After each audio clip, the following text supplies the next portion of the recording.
Por que que a medicina começou a investigar as questões espirituais do ser humano?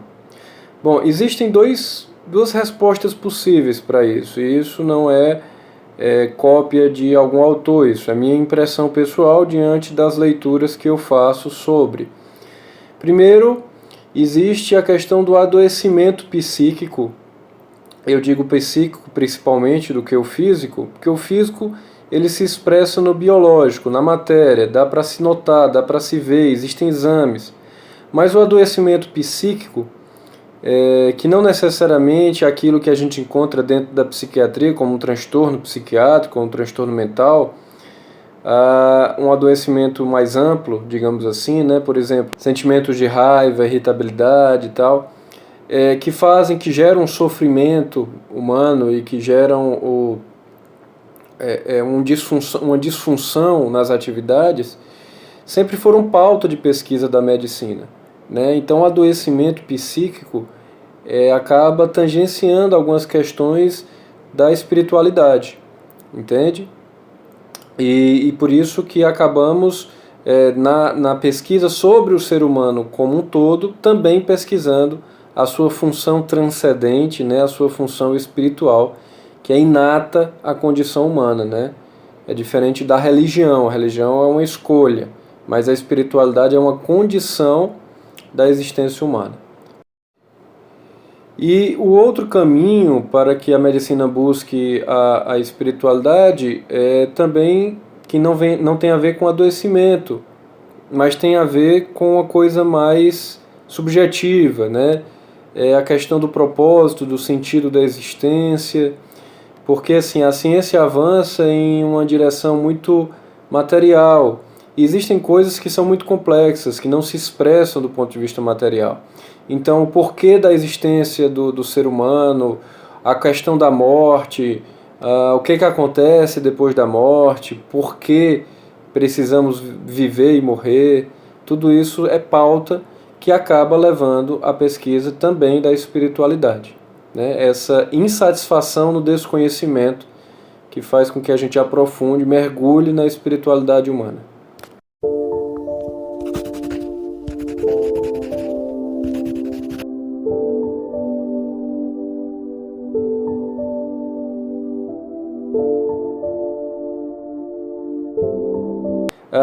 Na verdade, eu não sou espírita de raiz, de origem, né? Eu me tornei espírita por conhecer a doutrina. Digamos que eu cheguei na dor, né? Como muitos chegam, e acabei me encantando pela filosofia, pela racionalidade da doutrina, e acabei também me dedicando posteriormente a um mestrado dentro da área da pesquisa da espiritualidade do espiritismo, e falava sobre transtorno psiquiátrico, sob essa perspectiva espírita. E aí, quando a gente vai mergulhar na literatura a esse respeito, Hermínio Miranda ele não é uma opção, ele é fundamental, porque ele tem muitas obras escritas nesse tema, e ele é muito didático, muito literário, muito científico, técnico, então é fundamental. Foi assim que eu conheci Hermínio Miranda, por necessidade acadêmica, né? E desde então continuo lendo as obras dele.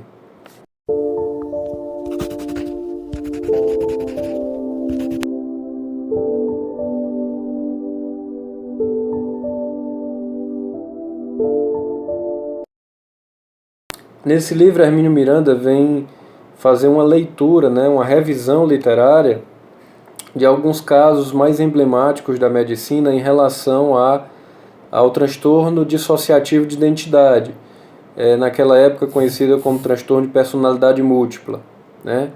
E foi muito feliz a obra do Condomínio Espiritual, porque trouxe a perspectiva de que aquelas dissociações de identidade, de que as personalidades múltiplas eram na verdade espíritos desencarnados que acabavam se manifestando por uma interferência perispiritual e acabavam tendo aquele acesso aos órgãos fonatórios, aos órgãos motores do indivíduo que estava obsediado.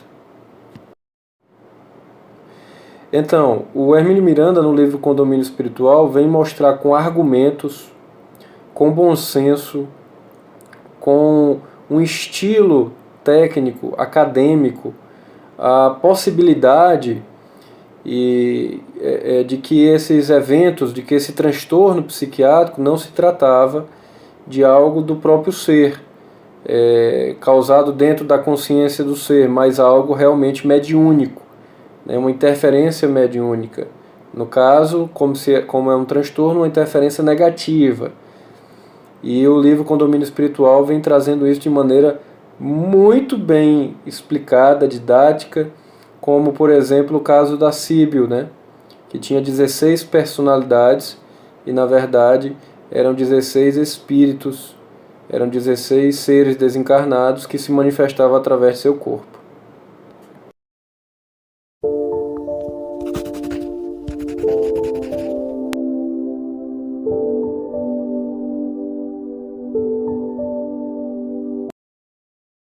Essa obra é complexa, né? Porque vai tratar de um tema que é ainda um grande mistério, assim, a gente ainda tem mais perguntas do que respostas sobre o transtorno do espectro autista, que se trata basicamente do indivíduo que desde a infância vem manifestando algumas dificuldades cognitivas e comportamentais na comunicação, na interação social, alguns comportamentos repetitivos, né?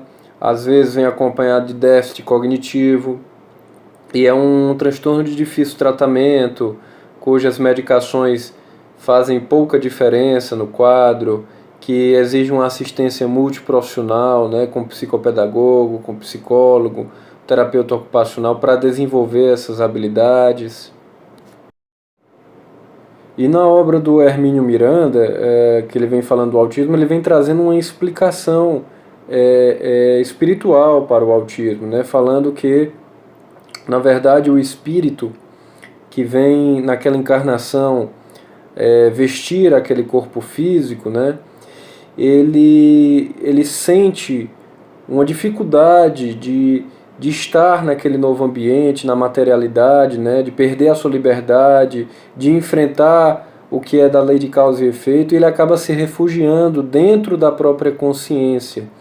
É como se ele não quisesse assumir a própria identidade enquanto ser encarnado, e a sua consciência fica nesse limbo dentro da consciência espiritual, como se ele estivesse fazendo alguma coisa de fuga nesse sentido, né?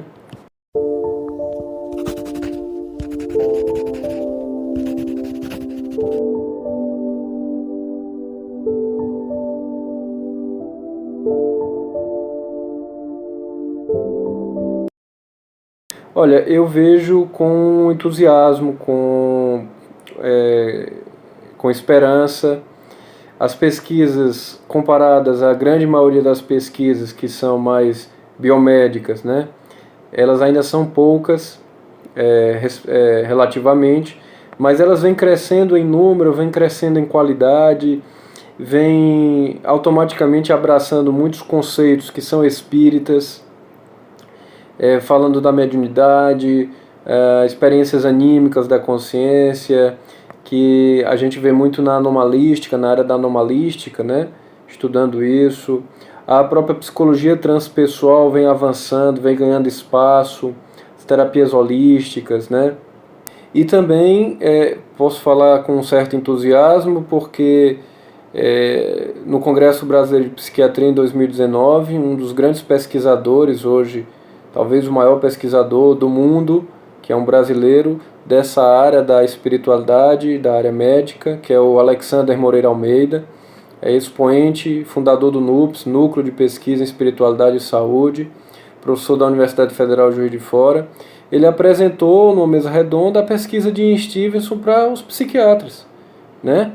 Quer dizer, dentro do Congresso Brasileiro de Psiquiatria, um congresso extremamente importante, muito acadêmico, e ele teve esse desprendimento, essa desenvoltura, e não houve repercussão negativa, eu não vi pessoas reclamando, eu não vi dogmas religiosos sendo colocados, porque tratavam-se de dados científicos muito bem embasados.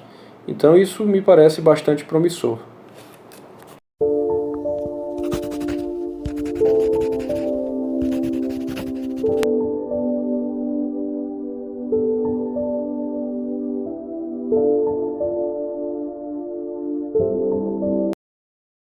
A obra do Ian Stevenson é fantástica, né? Ele conseguiu coletar inúmeros casos de possíveis reencarnações de lembranças de vidas passadas, né?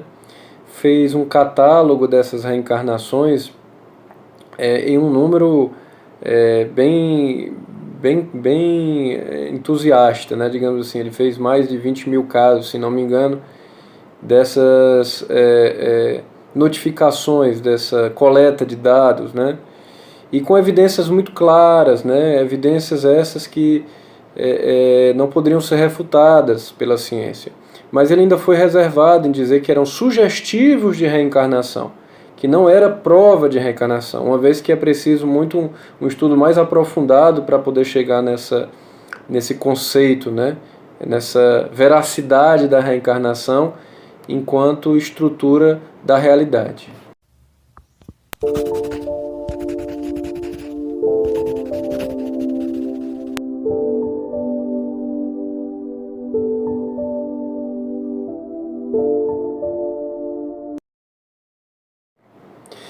Então, assim, é uma fonte de pesquisa, de conhecimento importantíssimo. Quem se debruça na literatura espírita acaba encontrando em Hermínio Miranda uma pesquisa profunda, técnica, e que pode trazer além, acrescenta, né? É claro que você normalmente não vai ler Hermínio Miranda sem conhecer um pouco a doutrina espírita, sem ter lido Kardec, sem ter visto algumas obras do Chico Xavier, do Divaldo Franco. Hermínio Miranda é aprofundado e é contemporâneo. Então, assim, para pesquisa, para nível acadêmico, Hermínio Miranda, para quem se debruça sobre os temas que ele pesquisou, é fundamental. Acredito que com o tempo a própria academia vai encontrar em Hermínio Miranda um banco de dados, né, porque os argumentos dele vão se tornar cada vez mais reais diante do que a gente vem construindo na ciência. Questão de tempo.